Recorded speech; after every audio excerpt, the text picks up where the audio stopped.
Allahumma salli ala Sayyidina Muhammad wa ala alihi wa sahbihi wasallim.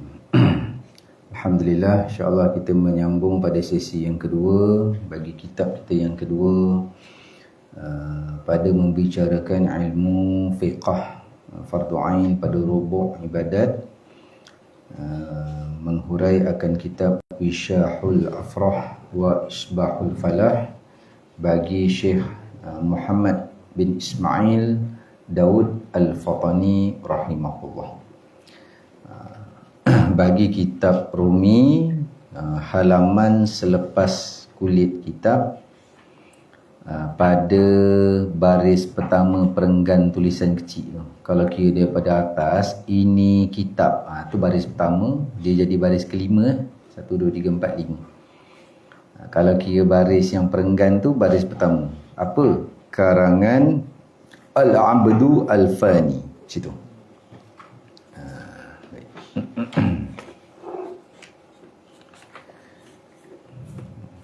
Bagi yang memakai kitab Jawi, halaman 1, baris 3 dari atas. Karangan Al-Abdu Al-Ghani. Dia beza cetak situ, fa dengan ghin, sama-sama satu titik. Boleh jadi fani, boleh jadi ghani. Baik, kita ambil sedikit undur. Kita undur sedikit pada mensyarahkan Abdul Ghani ataupun Abdul Fani tu. Itu kita ada sentuh, kita undur sikit. Baik. Bismillahirrahmanirrahim. Qala Syekhul Muallif rahimahullahu ta'ala wa nafa'ana bihi wa bi'ulumihi wa barakatihi wa iyyakum fid dharaini amin. Berkata Tuan Pengarang rahimahullahu ta'ala, karangan Al-Abdul Ghani, bagi kitab Jawi, Ghani dengan maksud hamba yang maha kaya. Ghani, hamba yang maha kaya. Adapun bagi kitab Rumi, karangan Al-Abdul Fani, hamba yang binasa. Bukan hamba kepada yang binasa. Allah mana binasa? Kalau Abdul Ghani, hamba kepada yang maha kaya. Abdul Fani, hamba yang binasa. Al di situ tu dia nisbah pada makhluk tu, Al-Fani, yang binasa. Fan, kullu alaiha, apa ayat tu? Kullu alaiha, alaiha, tak ingat. Ayat Quran tu segala yang selain Allah tu binasa. Fan, tu fani. Ambil pada fana, fani, hamba yang binasa. Baik. Kemudian kullu man 'alaiha fan. Tu ayat Quran, kullu man 'alaiha fan. Setiap yang bernyawa pasti akan mati. 'Alaiha, mati atas dia lah. Tu surah Ar-Rahman tu. Kullu man 'alaiha fan. Surah Ar-Rahman, surah ke-55 dalam Quran, ayat 26. Fan yang jadi bahan masa parti PAN tu baru buat tu. Kullu man 'alaiha pan, dia kata. Pan tu binasa dia. Gaduh situ lah. Tak usah gaduh sangat lah. Dua orang beriman kita juga tu. Sehingga kan pemerintah kita tu, ada yang pernah tanya dengan Syekh, syahatil wujuh tu boleh guna tak? Berkerut kening Syekh Ibrahim hafizahullah. Syekh, boleh tak guna, dia tanya Trump dengan Netanyahu, boleh tak guna syahatil wujuh? Boleh. Tiba tanya pada hamba Allah yang merintah ni, yang masih Islam ni, boleh tak guna syahatil wujuh? Dia kata, jangan guna. Syahatil wujuh ni kan dalam Ratib Banjari ada, dalam Hizib Nawawi kalau tak silap ada. Syahatil wujuh ni, binasalah wajah mereka. Maksud kata, mampus kau, mati kau. Syahatil wujuh. Jadi masa syahatil wujuh tu, Antara kaifiat zikir syahatil wujuh 3 kali dalam Ratib Banjari tu, bayang muka orang munafik akidah, bayang muka orang kafir. Orang Islam yang fasik jangan je kata. Kerana mereka masih Islam, masih ahli kiblat, masih yasinan, masih tahlilan, masih zikir, masih selawat. Jangan duk pakai syahatil wujuh. Nah, dia masih orang Islam. Ya, syahatil wujuh ni untuk orang kafir ataupun yang jelas munafik akidah tu. Tapi munafik akidah ni payah kita nak timbang tu, ambil pada orang kafir yang nyata jelas macam terang dengan Nyahu tu. Nyahu tu memang mati dah betul. Atau kata mati tak dapat sahih lagi. Minta betul lah mati dia tu. Terkena pada syahatil wujuh tu. Jadi bila baca syahatil wujuh tu, kaifiat dia bayang muka tu. Saya kata jangan bayang muka guru pula. Atau bayang muka guru salah bayang. Bayang muka orang kafir tu. Kafir yang harbi lah, yang zimmi jangan. Harbi ni dia menentang Islam. Zimmi ni masih aman dengan orang Islam. Sebab kafir ni kan ada 4. Harbi, zimmi, mu'aman, mu'ahad. Tu ada huraian lah pada bab daulah Islamiah. Ya. Kafir Malaysia ni dia pecah pada zimmi dengan harbi lah. Yang harbi tu boleh bayang tu. Tu apa burung ada yang nama macam nama burung tu kan. Tu boleh bayang tu. Pasal live kan orang crop bahaya ada rakaman kan. Menteri apa yang nama macam nama burung tu kan. Tu harbi dah tu. Bayang kan tu. Duk buat water whale tak je tak? Tu. Nama burung. Jadi boleh bayang tu. Yang zimmi tak saya bayang lah. Dia aman dengan kita. Dia hormat, dia masih aman, hidup saling hormati apa semua. Tu jangan bayang ni. Yang syahatil wujuh ni yang dah teruk sangat tu. Yang menentang, yang mengisytihar perang, tu bayang muka wajah dia tu. Jadi bila sebut tentang syahatil wujuh tu, saya kata bayang yang kafir-kafir tu, yang muslim walaupun dia fasik, walaupun dia ahli maksiat, walaupun jahat, tari ifrit sekalipun, dia masih Islam, dia tak murtad, jangan bayang wajah dia. Baik, ni kadang ekstrim sangat sampai doa yang buruk-buruk. Tadi kita kata ulil amri tadi dah hujung habis ikhtiar kita, habis usaha kita, doa mati. Tapi mati yang baik, mati dalam taubat, mati beriman. Ni doa mati buruk. Biar dia reti akhirat dia tu macam mana. Ulama kita aja tak ada guna orang kena azab sebab kita. Tak ada guna. Jangan. Tak ada guna. Dia buat kita sakit hati. Aku nak tengok kau kat mahsyar besok macam mana. Kau tunggu barzah kau. Tak ada guna orang kena azab sebab kita. Maafkan dia, ampunkan dia sudah. Tak usah dia ikut amarah kita tu. Jahat tara mana pun. Yelah, cukuplah dia tu orang isi minyak je maki dia. Orang isi minyak je amun dia. Habis isi minyak bayar, dia ni orang maki dia. Dia tu lah yang naikkan minyak tapi kata nak turun. Saya isi je maki. Syekh kata gitu. Syekh masa sembang dengan Syekh kata, mujur ustaz dah tolak apa hailak tu. Syekh, itulah kalau tak isi je hamun dia. Isi je maki dia. Gelak saya. Ni si petrol pun maki je. Kurang apa? Kurang ke liter pula walaupun itu naik betul turun sen. Tak apalah. Jangan syahatil wujuh tu dah. Hamun dia tu geram kita kan.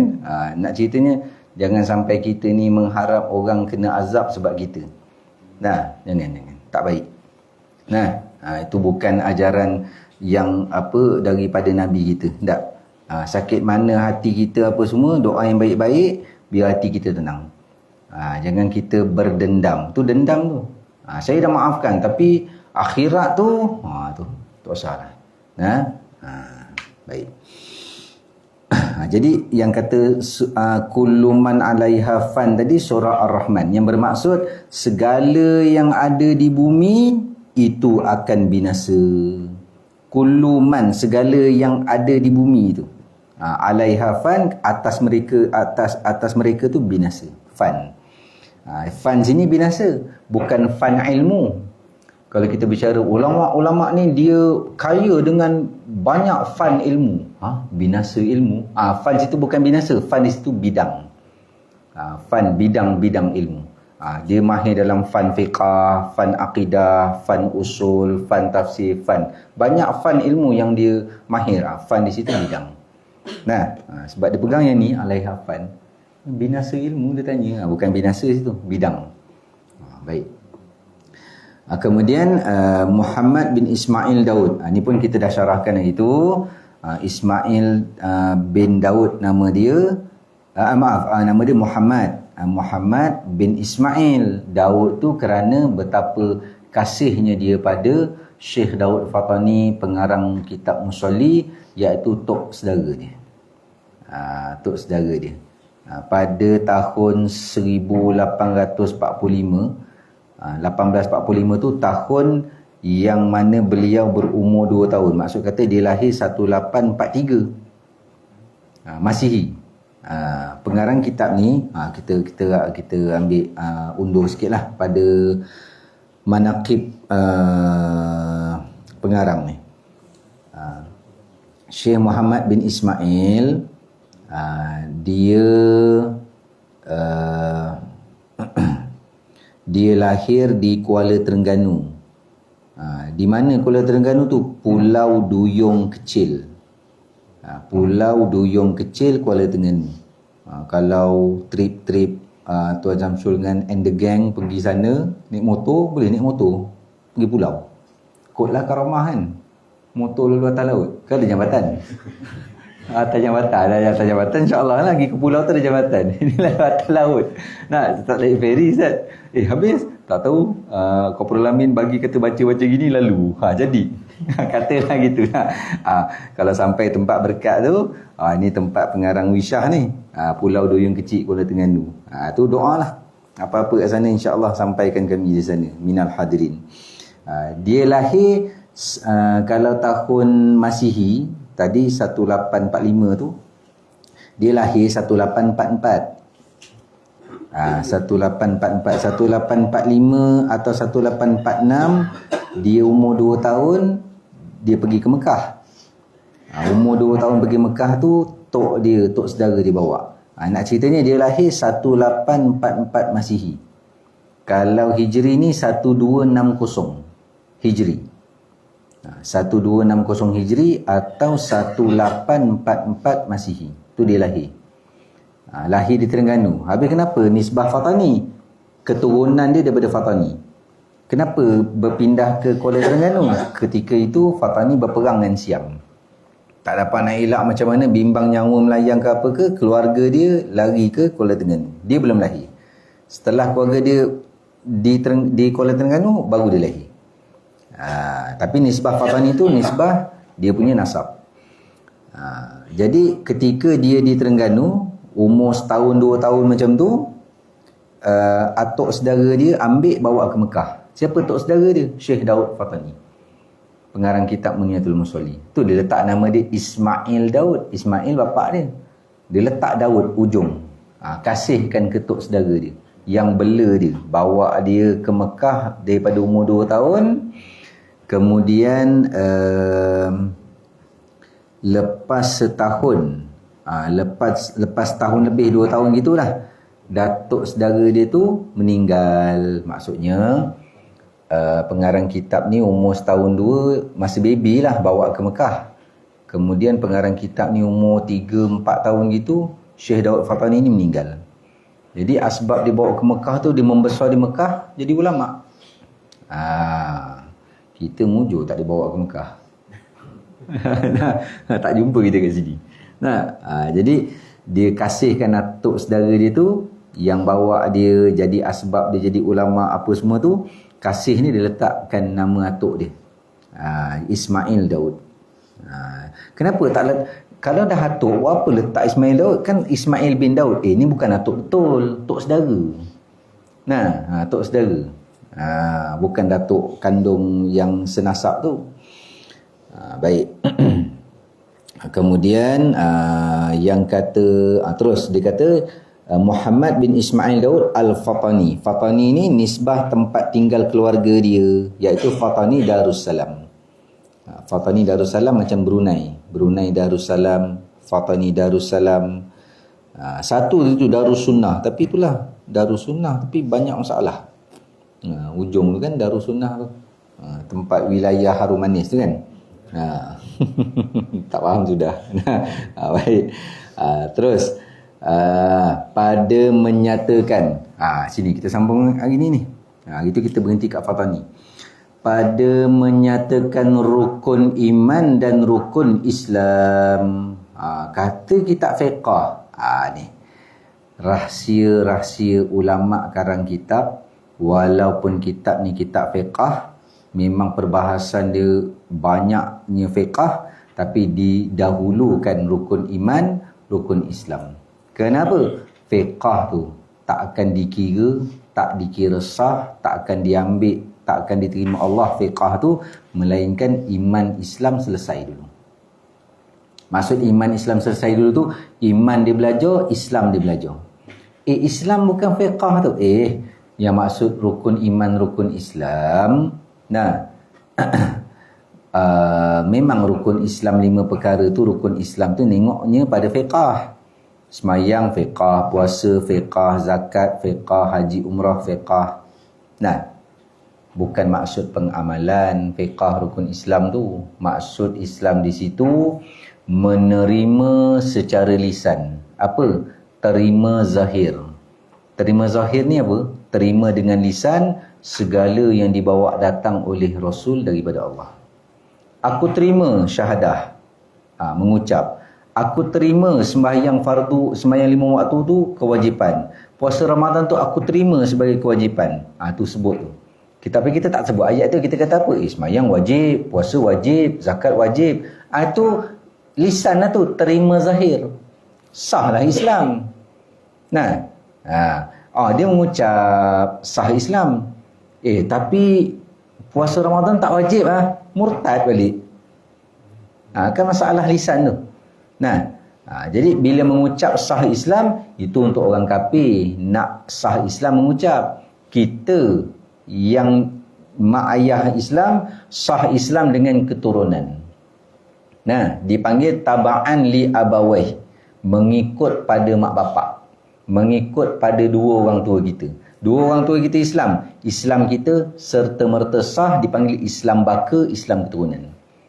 Tak mengucap. Cuma mazhab Syafi'i kata sunat mengucap seumur hidup sekali untuk yang kata Islam tu. Pernah buat? Saya banyak kali mengucap, Ustaz. Mengucap qasad lain, mengucap qasad rukun semayang, mengucap qasad sunat aba'at tahiyat awal dalam semayang, mengucap sebab rasa sempit dada, mengucap sebab jawab azan, jawab qamat. Ni mengucap qasad apa? Mengesahkan Islam aku, yang dihukumkan sunat mengucap tadi. Seumur hidup sunat mengucap sekali. Sunat mengucap sekali tu qasad apa? Untuk Islam tu. Tak pernah buat tak? Ada pernah buat? Mengucap qasad untuk Islam kita. Tak pernah? Pagi ni saya baru buat. Bukan pagi tadi. Kuliah maghrib semalam. Kitab Misbahul Munir Syarah Bab Islam. Tuan-tuan Haji pernah mengucap. Memang pernah mengucap tak? Qasad untuk Islam tu? Tak, ramai mengucap. Macam mu'alaf je. Pagi ni kita buat. Yang mana qasad kena dalam hati masing-masing.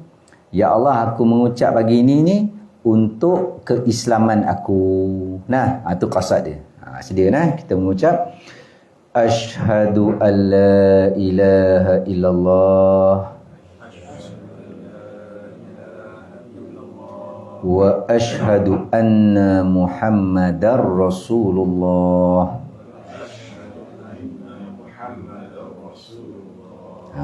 Dapat pahala sunat. Mazhab Maliki wajib. Mengucap seumur hidup sekali untuk Islam tu wajib. Tapi bukan untuk sah Islam. Mazhab Maliki macam kita juga, mak ayah Islam, kita Islam. Tapi seumur hidup tak pernah mengucap untuk keislaman tu, berdosa. Mazhab Maliki. Dalil hadis yang sama. Dalam hadis tu, dalam kitab Risalah Misbahul Munir tu ada. Tapi kita ambil tadi, kita dah menunaikan hukum sunat atas kita mengucap seumur hidup sekali. Kalau kita tak sebut tentang qasad tu, mengucap seumur hidup sekali. Aku bukan kali dah mengucap. Itu qasad lain. Ni qasad untuk keislaman kita. Alhamdulillah. Buatlah kita pagi ni. Jadi kita Islam dengan mengikut kedua ibu bapa. Dipanggil taba'an li abawaihi, Islam keturunan, Islam baka. Jadi Islam tu terima zahir, bukan sekadar mengucap tu sah Islam ataupun mengucap untuk keislaman kita, tapi mengucap tu yang kata rukun Islam, semayang, puasa, zakat, haji, terima zahir. Apa? Ini syariat Islam, ini wajib. Kalau zakat tu cukup haul, cukup nisab, wajib. Haji tu bila berkemampuan, wajib. Kita tak sanggah dengan lisan. Itu Islam. Dan iman terima batin.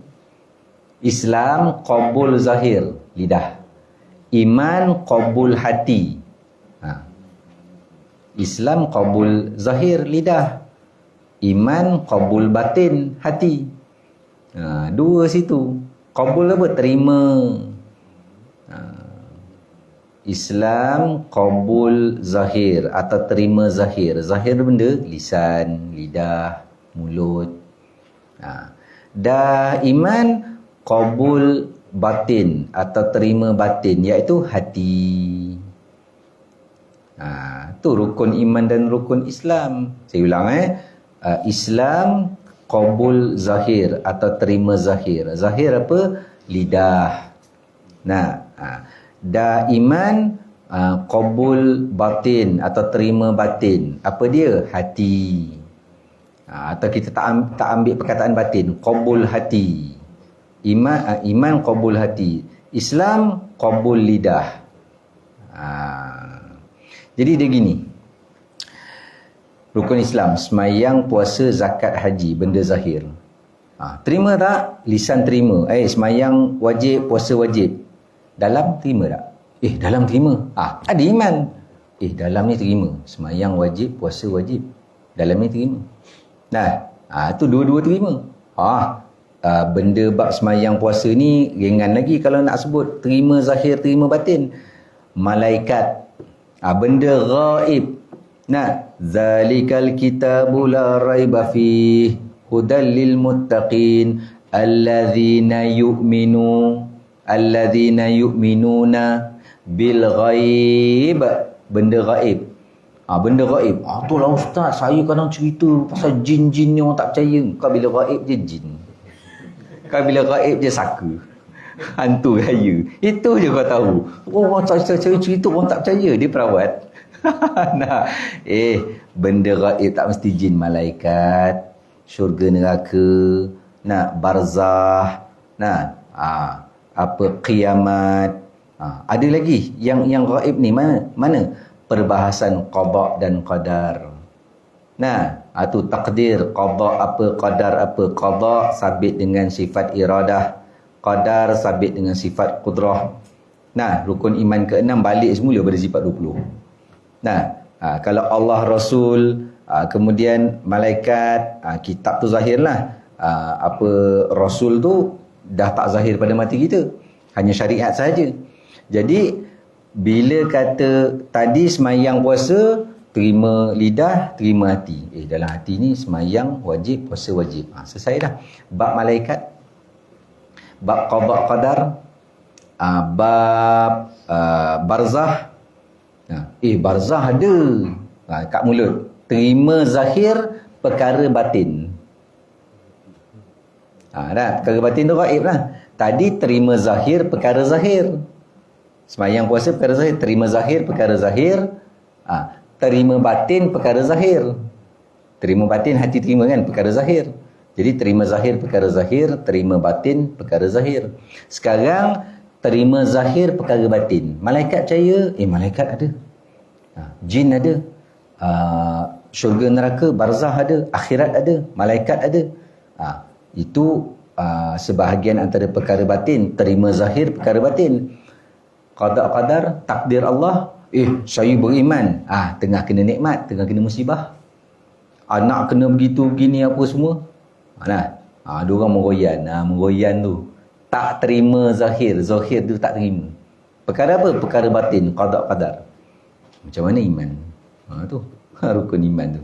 Ingat ringan ke kalimah syahadah tu? Kalimah syahadah tu pada mengucap, memang sah Islam. Apa kait-mengait mengucap dengan akidah? Pemahaman dan pegangan pada dua kalimah syahadah tu. Pemahaman dan pegangan tu jadi akidah tu. Dua kalimah syahadah. Nah, jadi dia terima zahir, perkara batin. Malaikat apa semua, mulut terima. Betul ada percaya beriman. Kan tak pernah nampak. Memanglah kita tak pernah nampak malaikat. Allah sebut dalam Quran. Nah, surah Al-Fatir. Surah Fatir, surah sebelum surah Yasin. Surah Yasin, surah 36. Fatir, surah ke-35. Ayat pertama tu Allah kata apa? Malaikat ni Allah cipta dengan 2 sayap, 3 sayap, 4 sayap. Nah, masna wa thulatha wa ruba'. Ni bukan surah An-Nisa. Asal masna wa thulatha wa ruba' An-Nisa. Dia tahu nak nikah 2, nikah 3, nikah 4. Nah, itu saya hafal Ustaz ayat tu. Tak salah. Nanti bini counter balik. Bang, ujung ayat tu apa? Kalau takut bimbang tak adil, seorang cukup kan bang? Ujung tu tak pegang, bini dia yang pegang ujung tu. Seorang cukup bang, dia kata. Nah, ini masna wa thulatha wa ruba' juga, tapi kepak malaikat. Malaikat ni kata 2 sayap tu. Nah, kiri kanan. Ada setengah pendapat kata 2 kanan 2 kiri. 3 sayap, 3 kanan 3 kiri. 6. 4 sayap, 4 kanan 4 kiri. Dan Allah, ujung ayat tu selepas Allah kata 2, 3, 4 sayap, Allah boleh cipta berapa banyak Allah nak cipta, bagaimanapun Allah boleh cipta. Atas iradat Allah, kudrah Allah. Itu yang malaikat Jibril dalam riwayat dia, dalam riwayat mengatakan malaikat Jibril mempunyai 600 sayap. 300 kanan, 300 kiri. Sayap ni bukan bulu pelepah. Bulu pelepah tercabut. Burung tiung, bulu pelepah cabut, kita ambil bulu tu buat pen. Tu bulu pelepah. Kalau 300 bulu pelepah, kita tak heran lagi. Satu kepak ada 300 bulu. Tak heran lagi. Ni kepak ni ada 2. Jibril 300 kanan, 300 kiri. Kepak dia. Kepak kan 2. 300 kepak kanan, 300 kepak kiri. Itu yang Rasulullah SAW mengatakan, aku takjub dengan ciptaan Allah terhadapmu wahai Jibril. Malaikat Jibril berkata, jangan kata begitu wahai Muhammad, kerana ada yang lebih hebat daripada aku, iaitu Israfil, peniup sangkakala. Kerana aku yang ada 600 sayap, aku boleh berteduh di bawah 1 sayap Israfil. Jibril aja Safa wal Marwah. Ufuk barat ke ufuk timur, penuh Jibril. Kata Rasulullah SAW, aku melihat Jibril memperlihatkan keadaan yang sebenar, hujung ke hujung aku nampak dia je. Tara tu, dia boleh berteduh di bawah 1 sayap Israfil. Kalau kita tengok, layaklah Israfil ni tiup sangkakala, hancur alam. Itu pun Israfil yang begitu hebat, sangat-sangat taat. Tapi ialah dia nisbah malaikat, dia tak ada nafsu. Dia nisbah malaikat memang taat sahaja. Kita ni diuji dengan nafsu. Jadi nak taat macam mana tu kita kata tu? Israfil tu memegang sangkakala tu, dalam riwayat dia menanggung begitu, sebelah kaki dia melutut, sebelah kaki menapak, menanggung. Benda tu sangat berat. Tak pernah sekali pun tanya, bila nak tiup ni? Tak ada. Sami'na wa ata'na. Situ lah Allah perintah tiup, jadi kiamat. Nak ceritanya ditiup tu, kalau kecil tak hancur alam ni.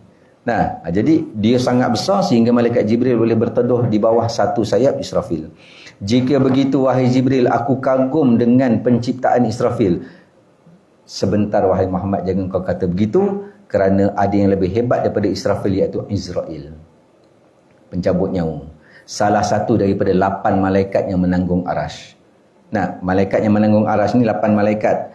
Sekarang belum kiamat, 4 malaikat on duty tanggung arash. 4 malaikat lagi off duty, dia buat kerja lain dekat alam di dunia ni. Dan 4 yang off duty tu buat kerja tugas lain. Salah satu malaikat yang off duty tu Izrail, cabut nyawa. Ini kita cerita syariat cabut nyawa malaikat. Malaikat tak cabut nyawa pun Allah yang mati kan. Situ dia kata, Allah pun minta tolong Israel nak cabut nyawa. Tak. Allah kehendak dia begitu, itu kehendak dia. Jangan tanya kenapa. Yang mencabut, yang mematikan Allah. Baik. Maka itulah sehebat-hebat ciptaan malaikat, yang mana Israfil tadi boleh berteduh di bawah satu sayap Israel. Ketiga-tiga ni masing-masing 600 kepaknya, sayapnya. Tak tercapai akal kita. Nak kata bayang macam mana Allah. Tu kerajaan Allah. Bukan kerajaan madani. Kerajaan Allah. Situ. Jadi bila sebut tentang malaikat tadi, kenapa kita masuk ke situ? Saya nak buat contoh, beriman kepada malaikat, terima zahir perkara batin. Malaikat ada. Mulut terima dah. Hati terima batin perkara batin, iaitu malaikat. Begitu juga dengan barzah, akhirat. Satu saya nak bagi manfaat berkenaan syurga neraka ni kekal selamanya. Selamanya tu ada tak satu nisbah masa yang akan lenyap juga syurga neraka ni? Sebab apa dia makhluk? Persoalan tu. Kita selama ni pegang syurga neraka ni selama-lamanya, wujud selama-lamanya, kekal selama-lamanya. Bahasa Arab dia kekal abadan abada. Kalau kulai ni sebut kekal forever and ever. Forever and ever ke forever and ever? Tu US UK ni style lah. Selama-lamanya. Itu yang kita pegang. Timbul satu akidah. Syurga neraka tu kan makhluk, bersifat fana. Mana boleh kekal selamanya? Jadi dia kekal tu, yang kata selama-lamanya tu, akan sampai satu masa nanti, yang masa tu wallahualam kita tak tahu, akan binasa juga syurga neraka ni. Adakah kita nak pegang akidah kita? Sama ada kita tak tahu sebab baru pagi ni dengar, ataupun kita kata tak, ataupun kita kata ya. Jawabnya, akidah tu akidah fasik, berdosa besar, akidah Mu'tazilah. Dia berpegang syurga neraka akan sampai satu masa binasa. Itu Mu'tazilah, akidah dosa besar. Kita Ahlus Sunnah wal Jamaah mengimani memang selama-lamanya kekal. Kekal dia tu dinamakan baqa' aridi. Baqa' yang dibaqa'kan oleh Allah. Allah yang kekalkan dia. Dia bersifat fana. Allah yang baqa'kan. Tu baqa' aridi. Allah baqa' hakiki. Situ. Atau ambil manfaat sikit lah tentang syurga neraka. Syurga neraka tu perkara batin, terima zahir perkara batin, terima batin perkara batin. Itu perbicaraan iman dan Islam. Clear situ, semayang, fiqah, puasa kita, umrah apa semua, insya-Allah kalau kita tak buat perkara-perkara dosa yang menyebabkan amalan kita tak diterima, insya-Allah semuanya clear. Dia tak main judi, dia tak berzina, tak jumpa bomoh, tak hasad dengan orang, dia tak ada masalah. Orang ni baik, akidah masalah.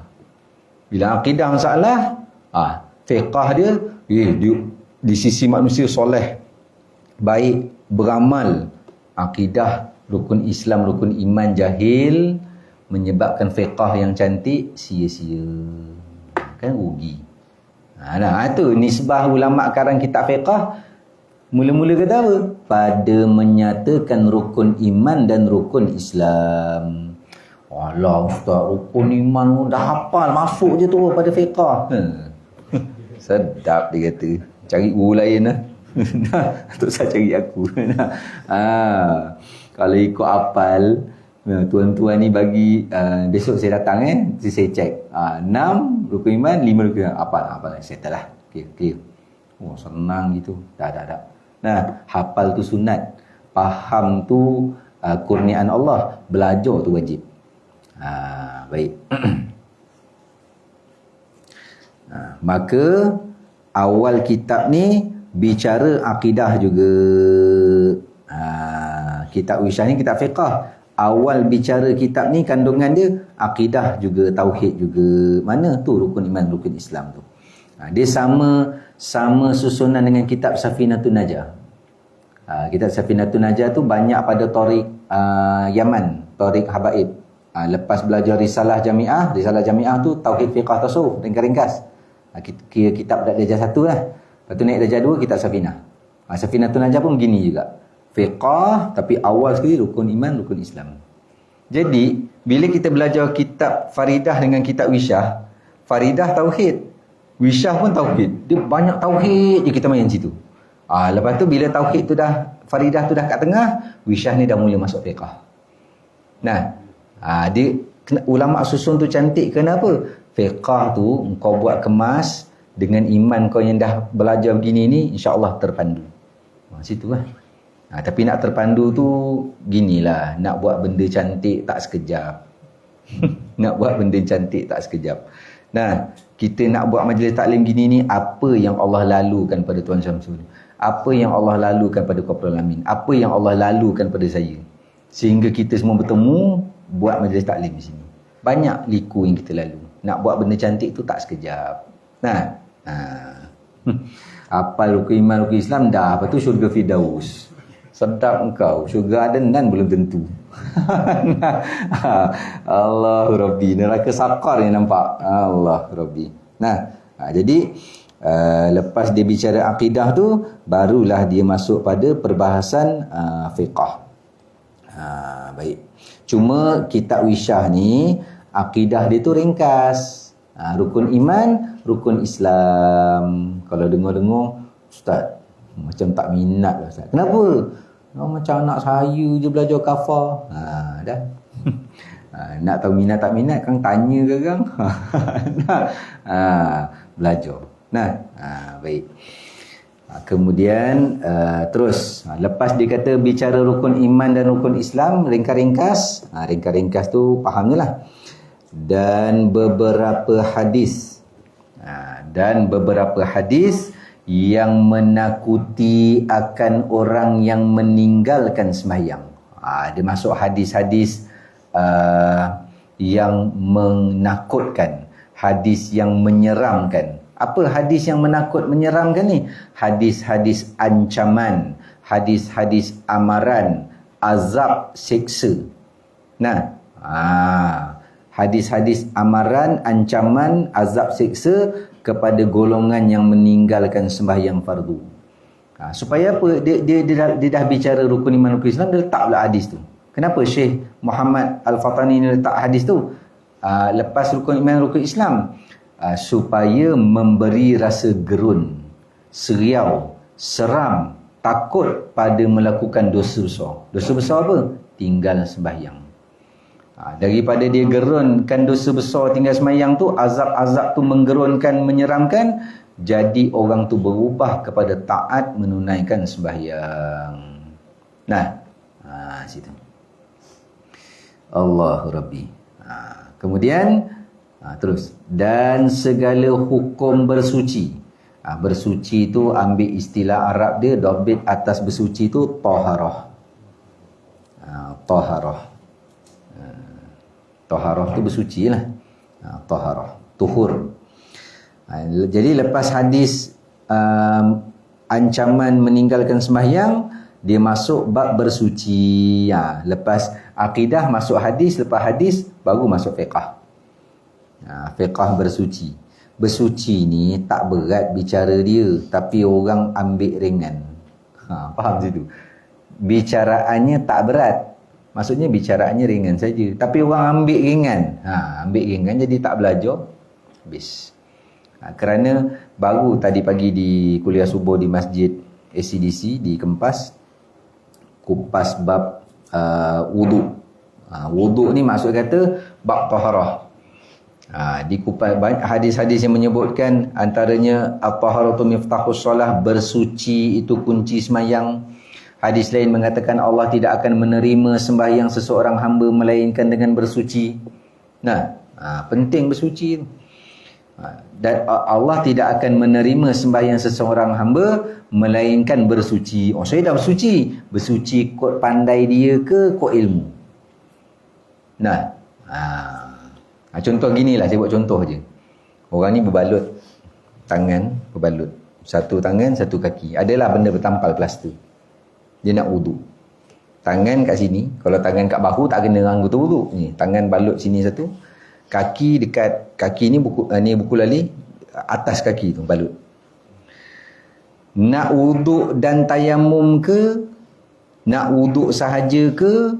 Nak wuduk dan tayamum 2 kali sebab ada 2 balut? Yang mana? Kok mana ustaz ni? Memang kita tak tahu sebab benda tu tak jadi kat kita. Tapi bila kita belajar kan kita ada dengar, lepas tu kita lupa. Kita lupa tu, kalau lupa tanya je lah ustaz. Ustaznya mana? Ustaz jawab. Kalau kita ingat, alhamdulillah. Jadi itu kan masuk bab taharah.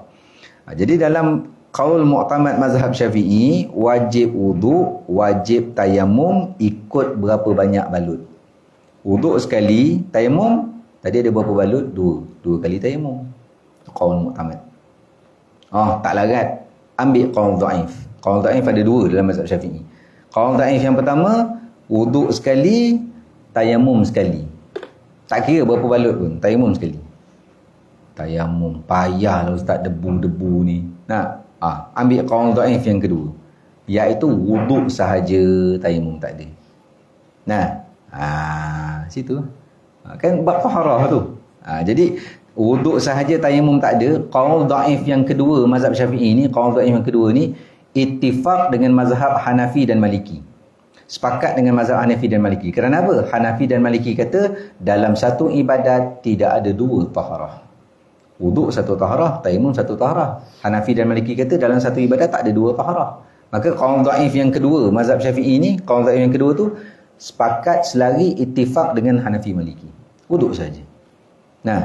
Ni datang-datang kat hospital, awak berbalut ni Ji. Saya susah lah Ji nak wuduk. Tayamum je, wuduk tak payah.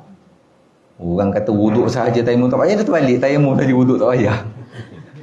Kita tak fikah mana dia ambil. Ada datang pula haji ni, awak susah je. Allah ni faham kita sakit. Semayang aja, wuduk tayamum tak payah. Lagi sedap. Wuduk tak ada, tayamum tak ada. Jadi kita pun tak dapat nak putuskan yang mana ni. Tu. Tapi bab-bab yang macam tu bila kita perlu, kita bertanya. Jadi maksud kata bersuci ni jangan ambil ringan. Kerana kadang-kadang kita dah belajar tapi lupa. Ada yang kadang-kadang kita tak pernah dengar lagi. Tu dalam bab bersuci. Jadi antara Nabi SAW berpesan, at-taharatu miftahus salah. Orang selalu cari miftahul jannah. Kunci syurga. Miftahul jannah tu banyak tafsiran. Ada yang kalimah syahadah, ada yang akidah, begitulah. Ni miftahus salah, kunci semayang. Apa? At-taharah. Nak bersuci, maka jangan ambil mudah lah, jangan abaikan. Tadi saya sentuh juga air mustakmal. Ada besin, kita buat mandi wajib. Mandi wajib dekat, kita curah gitu kan, terpercik air mustakmal dalam besin tu. Adakah air dalam besin tu mustakmal? Kalau mustakmal, kita ambil gayung kedua, mandi dah tak sah. Maka 2 pandangan ulama' mazhab Syafi'i. Satu pandangan kata memang terpercik tu mustakmal, air dalam besin tu mustakmal, dah tak boleh guna. Kita kena guna pipe atau shower. Getah pipe atau shower. Tu pandangan yang pertama. Pandangan yang kedua kata, walaupun mustakmal masuk, air dalam besin tetap mutlak. Kau mandi je lah. Pandangan yang kedua tu, di antaranya yang menakalkan pandangan kedua ni adalah Imam Al-Muzani, murid agung Imam Syafi'i. Murid agung Imam Syafi'i ni Imam Al-Muzani, Imam Buwaiti, Imam As-Suyuti. Tu murid-murid agung dia. Macam Syekh dengan Ustaz Syafiq gitulah. Saya jangan bawa nama. Saya tak ada jadi wakil-wakil gini ngajar pada orang boleh lah. Mesir pun tak sampai nak muridkan dan jadi Imam Al-Muzani ni murid agung Imam Syafi'i ni menakalkan pandangan tu. Walaupun mustakmal masuk dalam air mutlak, air tu tetap mutlak, tidak jadi mustakmal. Maka guna, dia tak ada shower, tak ada getah pipe, rumah kampung. Bila air pula kecil, mungkin rumah flat, mandi je lah. Pakai pandangan yang kedua tu. Kan bab taharah tu. Tu tak bicara musyammah tadi saya buka. Air musyammah apa je Ji? Musyammah. Pernah dengar? Ada yang tak, ada yang pernah. Apa hukum guna air musyammah? Kan bila kita bicara-bicara kan, air musyammah ni makruh guna, tapi sah. Sebab apa? Dia tengah panas. Panas tu pula ciri dia apa? Ciri dia air yang kena terik matahari, Kemudian dalam bekas logam, kalau bekas kayu, bekas plastik tak jadi musyammas.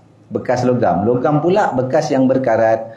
Panas terik tu pula, satu pandangan kata terik seperti timur tengah. Setengah pandangan kata tak mesti timur tengah. Asal panas terik, jadi musyammas.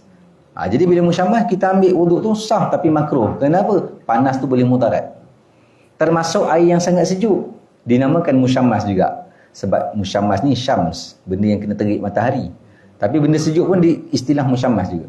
Makruh kerana air itu terlalu sejuk, bila kita guna jadi mudarat kulit. Jadi yang musyammas ni kita boleh teduhkan.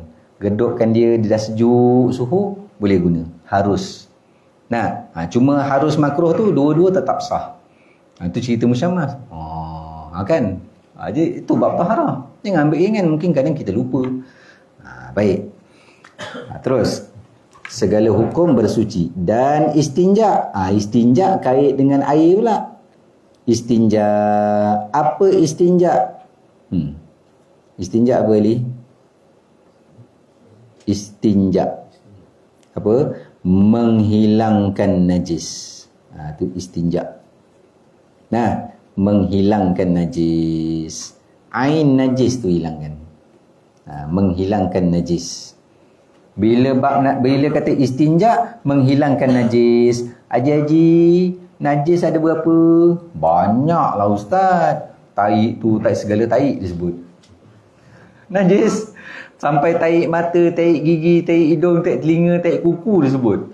Itu memanglah taik, tapi tak najis. Nah, benda jijik tapi tak najis. Taik mata, taik telinga, taik kuku, taik hidung, taik gigi, taik lidah. Taik lidah tu kan macam kita putih lidah tu, kita tak gosok kan. Taik lidah. Kahak, air liur, hingus. Ke sini siapa? Kahak, gonyo-gonyo buat macam mata. Ya Allah, pengotor. Tak najis. Tu. Kita nak salam. Sallallahu Rabbul. Ludah. Salam. Dia macam cerita Zoro. Zoro dengan apa? Tu tonto. Tonto. Tonto. Nak salam ludah. Style cowboy kan. Kita bangang pergi ikut. Ludah dapat tangan salam. Kan hanyir bau tu. Tak apa ustaz. Tak najis. Kau ni nak. Tak ada orang nak salam dengan kau kalau kau ludah. Tu benda yang jijik tapi tidak najis. Tadi baru ada soalan. Ustaz, saya nak tanya ustaz. Saya dah nak keluar masjid dah. Ustaz, kejap saya nak tanya. Saya kadang macam tengah semayang tu, kadang nunggukan imam baca, mulut saya kadang tenganga, air liur tu keluar kena kat baju. Tua dah. Kalau muda tak macam tu. Nak tunggukan imam tu baca kan, surah panjang kat sini dia tenganga gitu, meleleh. Tidur tak? Kalau tidur batal lah semayang. Leleh gitu kena baju. Sah tak ustaz? Air liur macam tu sah. Yang air liur basi tu ketika tidur baring. Bau busuk, warna kekuningan. Tu najis. Kerana air liur di situ tu dia panggil air liur basi. Tu istilah Melayu. Air liur basi. Habis yang ni air liur fresh. Bila simpan jadi basi tu. Ketawa. Habis basi. Nasi kan ni fresh, nasi boleh makan. Dah basi tak boleh guna. Nah, gitu. Air liur basi tu istilah je. Dia sebenarnya air liur basi tu air perut. Bukan air liur. Air perut tu keluar najis. Nah, setakat haji tu semayang meleleh tu air liur biasa. Air liur biasa tu suci tapi jijik. Macam hingus. Hacung. Alamak hingus. Lap. Teruskan semayang. Bukan darah batal. Nah, situ. Maka bila kata istinja, menghilangkan najis. Najis ada berapa ji? Ada 3. Mukhaffafah, mutawassitah, mughallazah. Nak hafal 2 je. Mana? Mukhaffafah hafal apa? Mughallazah hafal apa? Selesai. Kerana mutawassitah tu apa? Selain mukhaffafah dan mughallazah, maka dia mutawassitah. Tak usah hafal banyak. Nah, mutawassitah tu banyak. Mukhaffafah najis ringan. Mughallazah najis berat. Anak pun tanya, abah, najis berat, najis ringan apa? Kau tu pun tak tahu. Najis ringan tahi cicak. Najis berat tahi gajah. Apa benda kau ni? Bapak jahil lah fardu ain lah. Nampak? Layaklah baca buku Reader's Digest.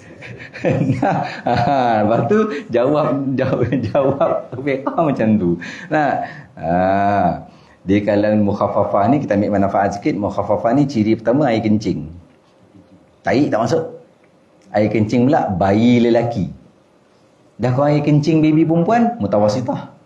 Kenapa air kencing bayi lelaki najis ringan, air kencing baby perempuan najis sederhana, najis pertengahan? Maksud najis ringan ni, maksud kata ada kemuliaan pada jantina lelaki tu. Allah muliakan jantina lelaki, Allah muliakan lelaki untuk mengangkat dia sebagai khalifah. Sehingga semasa dia kecil, Allah hukumkan najis dia tu ringan. Nak nisbah lelaki tu khalifah. Situ. Jadi ciri pertama air kencing. Tapi kalau lelaki, bayi lelaki tu tahi, tu mutawasitah. Dia mesti air kencing. Kemudian yang kedua, bayi lelaki. Umur tak cukup 2 tahun, bawah 2 tahun. Kemudian yang keempat, minum susu sahaja. Minum susu ni ada khilaf. Qaul mu'tamad kata asal susu, apa susu pun selama mana dia minum susu, mukhaffafah.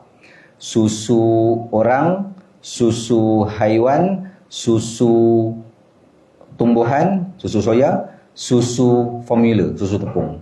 Semua susu ni diminum, apa susu pun tetap mukhaffafah. Qaul dhaif mazhab Syafi'i macam yang kita belajar kat sekolah agama dulu. Susu ibu sahaja, tu qaul dhaif. Jadi kalau minum selain susu ibu, jadi mutawasitah. Ustaz, kalau tahnik, madu apa semua tu, tu tidak menjadikan mutawasitah.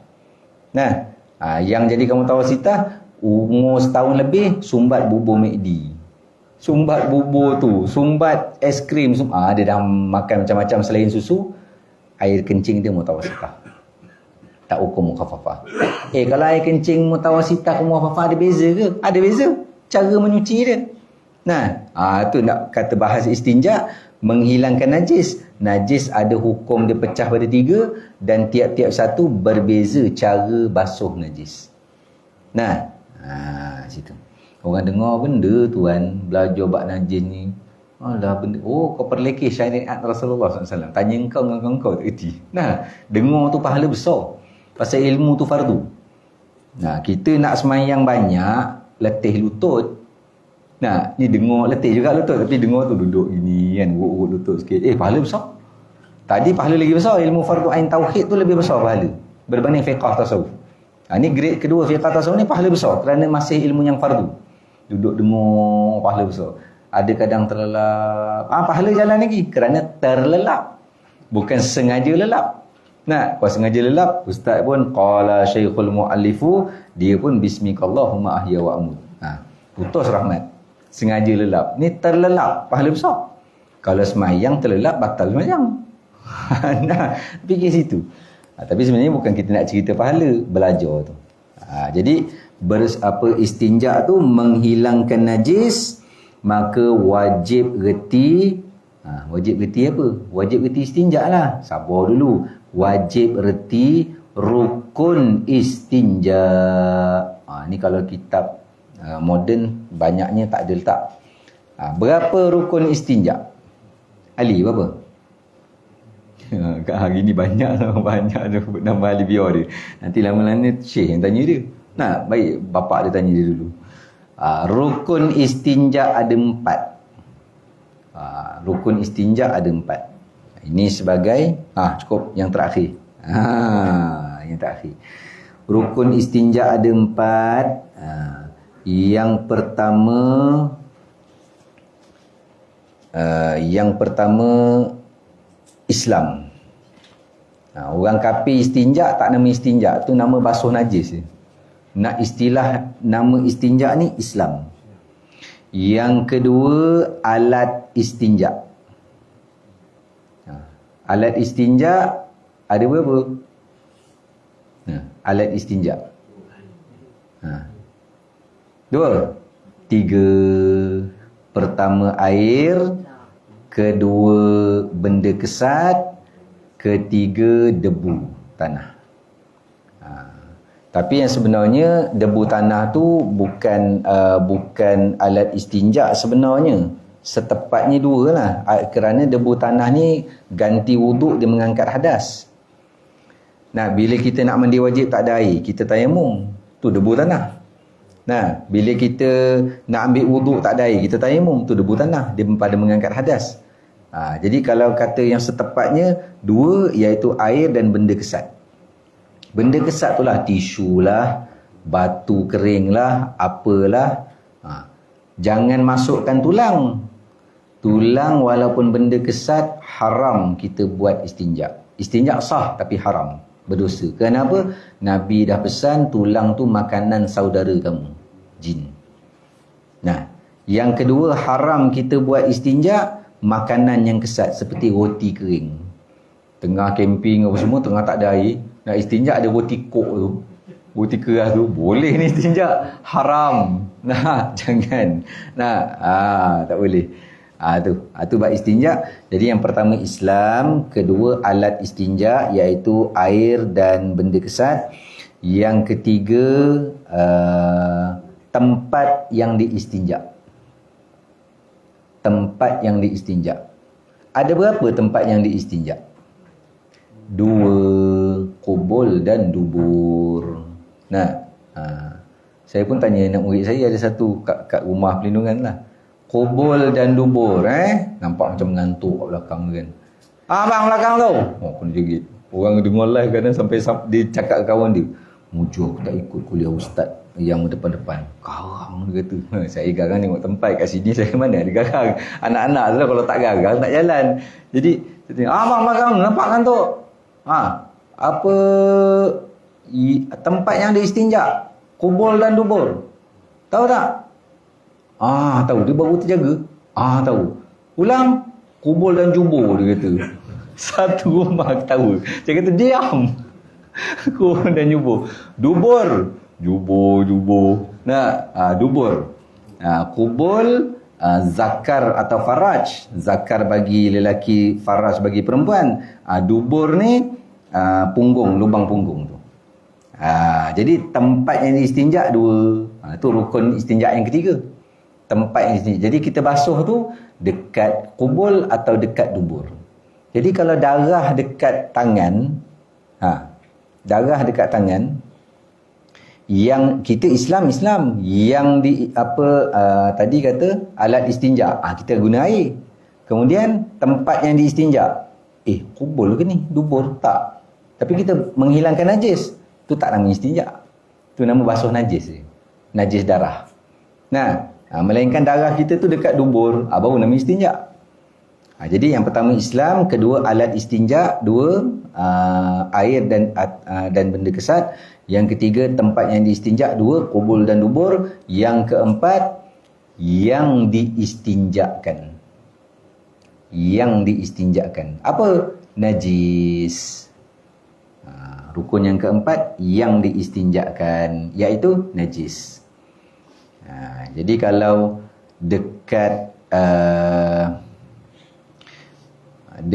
kubul dia tu ada tak selain najis? Ada. Tapi kubul yang zakar lah, bukan faraj. Ataupun faraj juga boleh. Mana? Kubul dia keluar mani. Mani tidak najis. Mani suci. Nah, kalau mani najis, kita semua berasal dari najis. Mani suci. Nah, jadi kalau kita basuh alat kelamin kerana selepas daripada berjima, itu juga dinamakan istinja. Kenapa? Mani di situ bercampur dengan najis mazi. Nah, baik. Itu kita bicara sedikit sebanyak tentang istinja, iaitu menghilangkan najis. Najis ada hukum dia, basuh najis ada hukum dia. Kemudian kita cerita istinja ada 4 rukun. Kemudian cukup situ, kerana wuduk dan mandi tu nanti dia masuk bab yang seterusnya. Bukan bab tu, dia nak cerita. Ini kira indeks lah ni, tapi dia buat secara karangan. Indeks. Dan mengambil wuduk dan mandi junub. Wallahu a'lam bissawab. Kita berhenti pada istinja, berhenti situ.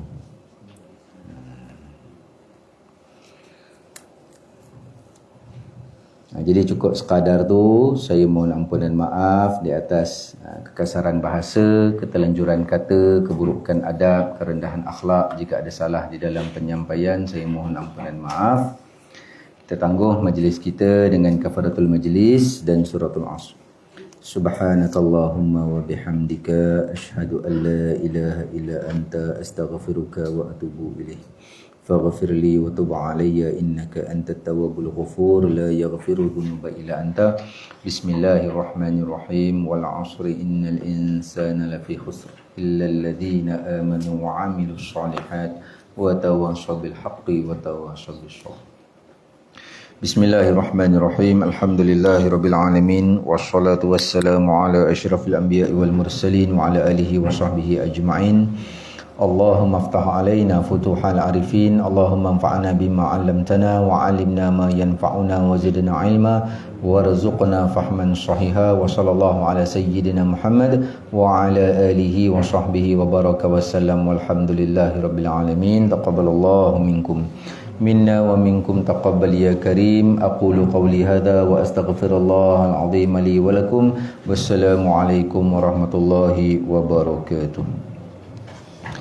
يا ربنا اعترفنا بأننا اقترفنا وأننا أشرفنا على لظى أشرفنا فتوب علينا توبة تغسل كل حوبة واستر لنا العورات وآمن الروعات واغفر لوالدينا ربي ومولودينا والأهل والإخوان وسائر الخلان وكل ذي محبة أو جيرة أو صحبة والمسلمين أجمع آمين ربي يسمع فضلا وجودا منا لا باكتساب منا بالمصطفى الرسول نهضى بكل سولي صلى وسلم ربي عليه عد الحب وآله وصحبه عدد طش السحب والحمد للإله في البدء والتناهي حمدا كثيرا دائم مهبة نسائم ربنا انفعنا بما علمتنا ربي علمنا الذي ينفعنا ربي فقهنا وفقه أهلنا وقرابتي لنا في ديننا مع أهل القطر أنثى وذكر ربي وفقنا ووفقهم لما ترتضي قولا وفعلا كرما وارزق الكل حلالا دائما وأخلاء أتقياء علما الخير ونكفى كل شر ربنا أصلح لنا كل شؤون وأقر بالرضا منك العيون وقضي عنا ربنا كل ديون قبل أن تأتينا رسل المنون واغفر واستر أنت أكرم من ستر وصلاة الله تغشى المصطفى من إلى الحق دعانا والوفاء بكتاب فيه للناس شفاء وعلى الآل الكرام شرفاء وعلى الصحب المصابيح الغرار صلى الله